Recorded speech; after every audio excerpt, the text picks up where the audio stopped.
Kamusta mga kapatid? Naway sumainyo at sa inyong pamilya palagi ang kapayapaan ng Panginoong Hesus. Amen. Ako po si PR Antonio Jr. At dahil sa awa ng Panginoon, kaya nandito ulit ako kasama ninyo. Mga kapatid, marami na tayong laban at patuloy tayong hinaharap ng kaaway. Dagdag pa, nahihirapan pa tayo ngayon sa ating bansa. Alam kong ang tagumpay ay para sa bayan ng Diyos. Kapag nagtitiwala tayo kay Hesus at nananampalataya sa Panginoon, Siya ang nagbibigay katiyakan ng tagumpay. Gusto kong patunayan yan ngayon sa iyo sa pamamagitan ng salita mula sa Espiritu Santo. Alam ko marami sa inyo dito ay malamig sa espiritual. Alam mo kung bakit. Sa isang bahagi ng inyong paglalakbay, kayo ay nanlamig at lumayo sa mga tao. Dahil sa pagkadismaya, dahil sa kasinungalingan, inggit. Sa isang punto, nasaktan ang puso mo at nawala ang tiwala mo sa tao. Gusto kong ipakita na kapag si Panginoong Hesukristo ang sentro mo, hindi ka matitisod. Ikaw na lumayo, bumalik ka na ngayon sa presensya ng Diyos dahil kakausapin ka niya. Nandito ako nananalangin mga kapatid at ang banal na espiritu ay nag-alab ng matindi sa aking puso. Marami sa inyo ay gagaling sa damdamin, pisikal, at lalo na sa puso. Araw ng kagalingan ngayon, kaluwalhatian sa Diyos. Bago ko basahin ang talata, mag-subscribe ka sa aking channel. I-click mo lang ang button na mag-subscribe at sa tabi nito, may lalabas na kampanilya. I-click mo ang kampanilya at piliin ang opsyon na lahat. Ayos ba? Kasi ayokong may mamiss kang kahit anong video. Naniniwala akong makakatulong ito sa iyong espiritual na paglago. Tama ba na araw-araw kong ibahagi ang mga salitang ito sa iyo? Mga kapatid, iniisip ko ang buhay ni Moises. Si Moises ay ginamit ng Diyos, pero tulad natin, siya rin ay nagkamali at nagkulang sa buhay. Kinailangan niyang matutong bumangon muli. Napansin ko rin na kapag inalis ni Moises ang atensyon niya sa Diyos, malaki ang nagiging kapalit nito, mga kapatid. Ganon din sa ating buhay, kapag nawawala tayo sa focus, kapag inaalis natin ang ating mga mata kay Hesus, nagsisimula tayong lumubog, hindi ba? Nagsimulang lumakad si Apostol Pedro sa tubig, ngunit dahil sa malakas na hangin at bagyo, nawala ang focus niya kay Hesus at lumubog siya, kaya sumigaw siya ng awa. Sumigaw siya ng tulong, iniabot ni Hesus ang kanyang kamay at pinayagang makalakad muli sa tubig hanggang sa magkasamang sumakay sa bangka. Mga kapatid, Moises noong una niyang sinubukang ayusin ang mga problema gamit ang sariling lakas at paraan. Noong nalaman niyang Hebreo siya, nagalit siya nang makita niyang pinaparusahan ng mga Ehipsyo ang kanyang mga kapatid. Doon niya napatay ang isang Ehipsyo at dahil doon nagalit ang paraon sa kanya at gusto niyang patayin si Moises. Walang nagawa si Moises kaya tumakas siya sa disyerto. At nanatili siya ng 40 taon, mga kapatid, 40 taon.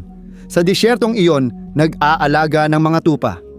Malinaw, bahagi iyon ng plano ng Diyos. Pinahintulutan niya iyon dahil si Moises ang mamumuno sa matigas ang ulong Israel, bayang nangangailangan ng matinding pasensya at pag-unawa mula sa kanya.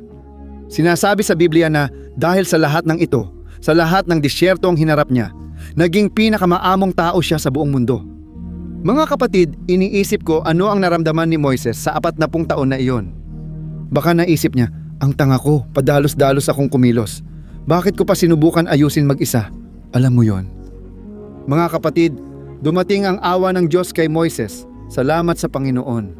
Ayon sa aklat ng mga panaguhoy sa Biblia, kung hindi dahil sa awa ng Diyos, malilipol tayo ng ating mga kasalanan. Isipin ninyo kung wala ang awa ng Diyos, mga kapatid, sa ating buhay. Tayo ay matagal nang nasa impyerno, hinatulan magpakailanman. Isang araw, labis na minahal ng Diyos ang mundo, kaya ipinadala niya si Hesus para mamatay para sa atin. At ngayon, ang bawat naniniwala sa Kanya ay may buhay na walang hanggan at hindi nahahatulan o mapapahamak pa. Mga kapatid, ganito kamahal tayo ng Diyos. Kung wala ang Kanyang awa, matagal na tayong nilamon ng problema, lungkot at kabiguan. Mga kapatid, kamakailan ay dumaan ako sa matinding pagsubok. Ang kaaway ay lumaban sa paraang hindi ko pa naranasan. Dumaan ako sa matinding pagdurusa ng kaluluwa, pero malaki ang naitulong ng asawa ko sa panalangin at pinalakas niya ako. May isa pang bagay na nagpatibay sa akin. Pumunta ako sa simbahan at ginamit ng Diyos ang tao para palakasin ako. Marami ang nagsabing, "Pastor, nandito ka pala." At "Pastor, yakapin mo naman ako." Sabi ng mga tao, "Pastor, hindi mo alam kung paano ka ginamit ng Diyos sa panalangin at video mo tuwing hapon."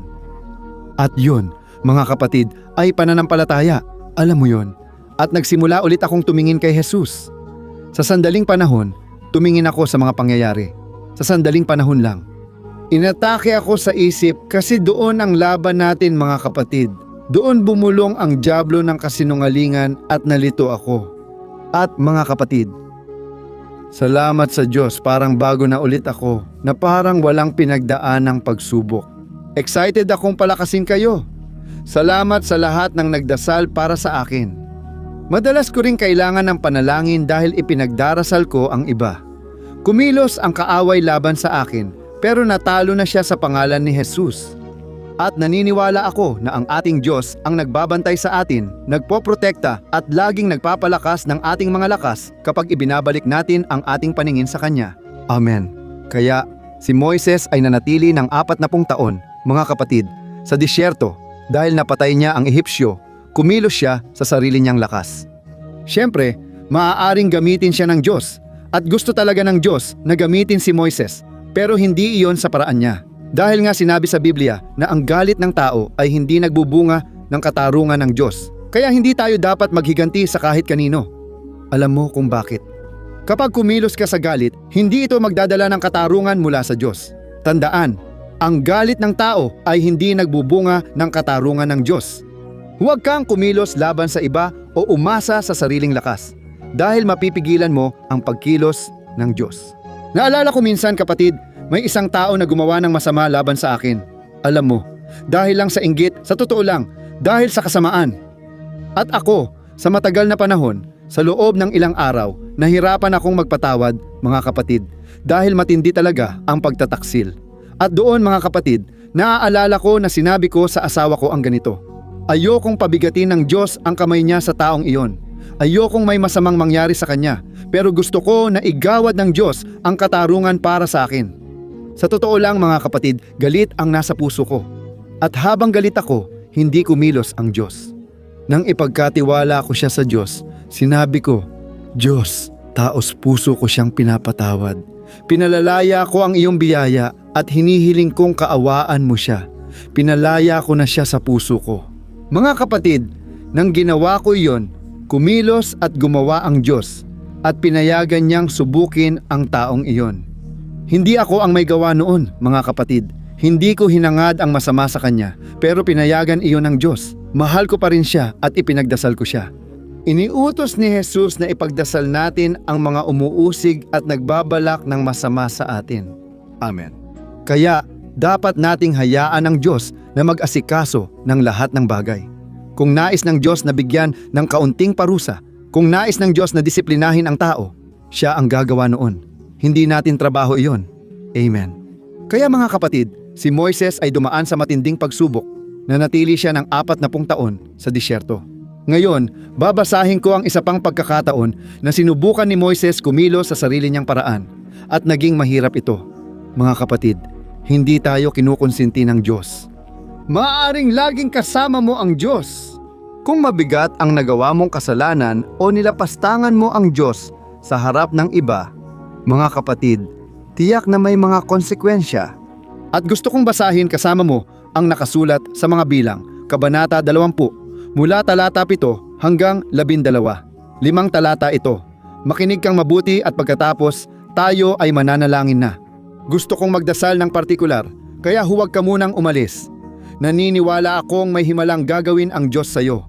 Amen. Tingnan mo ito. Sinabi ng Diyos kay Moises, "Ikaw at si Aaron, kunin ang tungkod at tipunin ang lahat habang nanonood sila. Kausapin ninyo ang batong iyon, at mula roon ay aagos ang tubig. Makakakuha kayo ng sapat na tubig mula sa bato para mapawi ang uhaw ng buong bayan at ng kanilang mga hayop."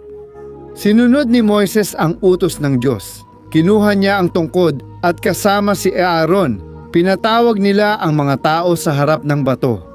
"Makinig mga suwail!" sigaw ni Moises. "Kailangan pa ba naming kumuha ng tubig mula sa batong ito?" Pagkatapos, itinaas ni Moises ang kanyang kamay at hinampas ng 2 beses ang bato gamit ang tungkod at bumuhos ang maraming tubig. Dahil dito, ang lahat at ang kanilang mga hayop ay uminom hanggang sa mawala ang uhaw. Ngunit sinabi ng Panginoon kina Moises at Aaron, "Dahil hindi kayo nagtiwala sa akin para ipakita ang aking kabanalan sa mga Israelita, hindi ninyo madadala ang mga taong ito sa lupang ipinangako ko." Tingnan ninyo ito mga kapatid. Tingnan ninyo ang antas. Tingnan ninyo ang halagang binayaran ni Aaron at Moises. Hindi sila nakapasok sa lupang ipinangako. Bakit?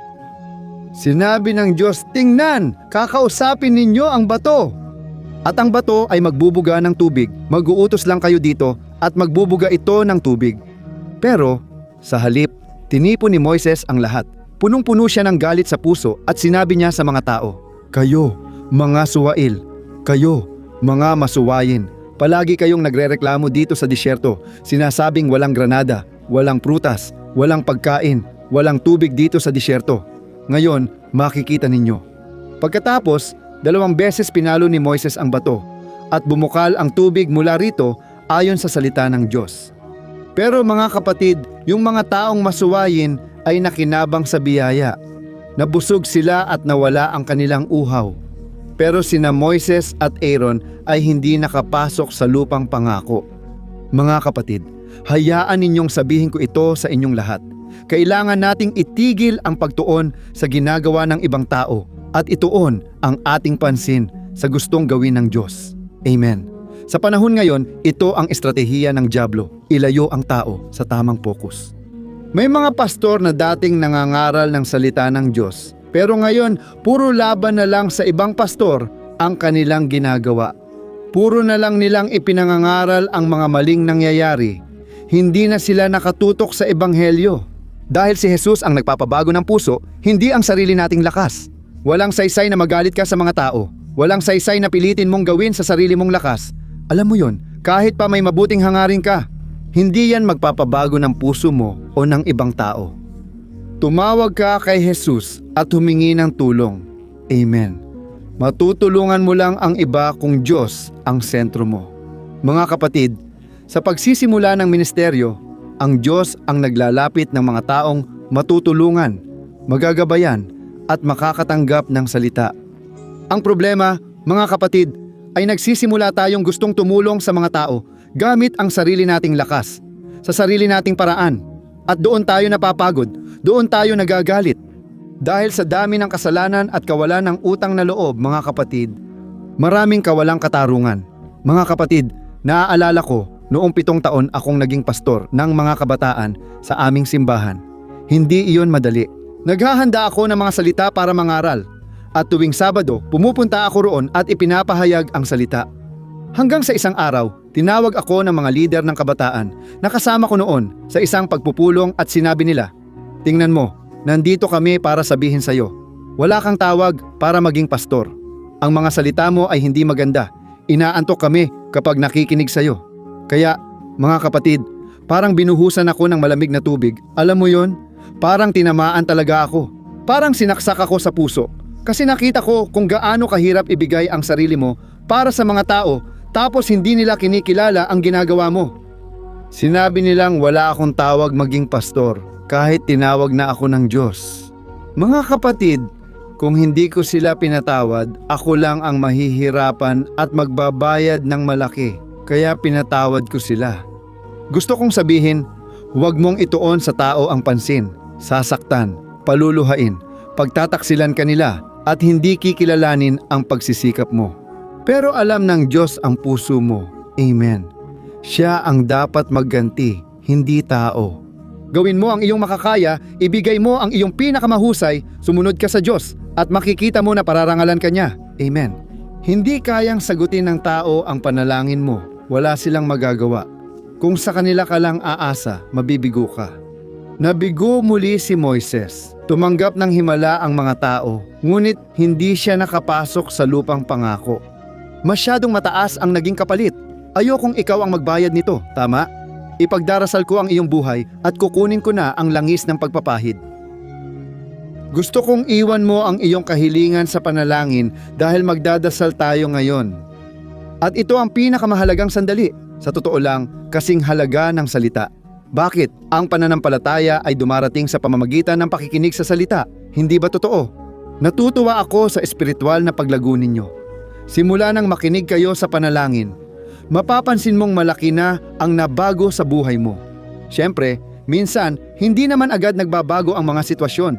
Pero kapag nagbago ang puso mo, malaking bagay na yon dahil ngayon mas malakas ka na, mas may karunungan ka na para harapin ang mga problema. Gusto kitang ipagdasal ngayon, ikaw na nadismaya at nagdusa. Naniniwala akong hindi nagkakamali ang Diyos ng tinutulungan. Kung nandito ka, nais ng Diyos marinig mo ito. Amen. Pumikit ka at kung nahipo ka, ibahagi at ikomento. Nangusap ang Diyos sa puso ko ngayon. Purihin ang Diyos. Manalangin tayo. Manalangin tayo. Panginoon, Diyos at Ama, inilalapit ko sa iyo ang buhay ng kapatid ko at hinihiling ko ito para sa kanila. Hinihiling ko, aking Diyos, na tuparin mo ang lahat ng iyong kalooban sa kanilang buhay. Ama, sinasabi ng iyong salita na ang iyong kalooban ay mabuti, perpekto at kalugod-lugod. Natutupad lang ito kapag kami ay sumusunod sa iyong tinig. Ama, ayaw naming kumilos tulad ni Moises, na sa panahong iyon ng kanyang buhay, siya ay nagkamali. Kumilos siya ng mali, kumilos siya ng padalos-dalos. Galit siya sa mga taong walang utang na loob at puro reklamo. Gaya namin, Ama, napapalibutan kami ng mga walang pananampalataya, hindi marunong magsaya sa pagsubok, madalas walang utang na loob at naiinggit. Ama, huwag mo kaming hayaang mahawa o matukso na tumingin sa tao at mawala ang focus namin sa iyo, Panginoon. O Diyos, ayaw naming matulad kay Apostol Pedro na lumubog ng tumingin sa mga problema ng buhay. Jesus, muli naming itinuon sa iyo ang aming mga mata. Naniniwala akong ikaw ang nangusap sa marami rito. Hinihiling ko, Ama, itayo mo ang mga taong ito ngayon para maging pagpapala at maggamit mo sila ng makapangyarihan, Panginoon. Diyos, naniniwala ako na ngayon ay magsisimula ang isang bagong panahon sa buhay na ito, sa taong ito, Ama. Naway pagpalain siya ng Panginoon upang ipanalangin ang mga umuusig at nanakit sa Kanya, pati ang mga hindi nais ang Kanyang kabutihan. O Diyos, naway ang biyaya ng Diyos sa krus noong siya'y nanalangin para sa mga umuusig sa Kanya, naway mapasa atin ngayon, O Espiritu Santo ng Diyos. Ibuhos mo sa amin ang sobrenatural na pag-ibig, mapayapang puso, mapagpakumbaba at maamong puso tulad ni Jesus. Huwag mo kaming pabayaang matukso, Panginoon. Ngayon, Panginoon, hinihiling ko na pagalingin mo ang mga sugat sa damdamin. Ilan dito, Ama, ay matagal nang dumadaan sa disyerto. Dahil sa pagsuway, pagpapaubaya sa kasalanan o pag-asa sa sariling lakas. Panginoong Jesus, ilabas mo na ang taong ito mula sa disyerto, aking Ama, na umiiyak sa iyong harapan. Ang taong ito na nangangailangan ng iyong biyaya, ng iyong panghihimasok. Gawin mo ang himala, Panginoon. Iyan ang hinihiling namin sa iyo. Nananalangin din ako para sa pisikal na karamdaman. Jesus, dinala mo ang aming sakit. Simulan mo nang alisin. Alisin mo gamit ang iyong kamay. Jesus, ang lahat ng karamdaman na nasa katawang ito. Sa pangalan ni Jesus, lahat ng sakit ay bumagsak at mawala. Sa pangalan ni Jesus, lumayas ka sa katawang ito, sa pangalan ni Jesus. O aking Diyos, ipatong mo rin ang iyong kamay sa taong ito na pinahihirapan espiritual. Walang kapayapaan ang dyablo. Patuloy siyang nagpapadala ng kasinungalingan sa isipan ng taong ito, sinasabing wala ng pag-asa. Sa pangalan ni Jesus, lumayas ka, Satanas. Hindi ka nabibilang dito. Mahalaga at espesyal siya kay Diyos. Binili ng dugo ni Jesus. At ngayon, sinasaway ko sa pangalan ng Panginoon ang lahat ng kasamaan. Bumagsak ang lahat ng pang-aapi sa pangalan ni Jesus. Tinatawag ko rin ngayon ang dugo ni Kristo sa aking at mga kapatid kong buhay. Naway ang biyaya, ang kaaliwan ng Espiritu Santo at ang pag-ibig ng Diyos ay sumaatin at magbigay sa atin ng kapayapaan at proteksyon. Nagpapasalamat at nananalangin ako sa pangalan ni Jesus. Amen. Luwalhati sa Diyos. Aleluya.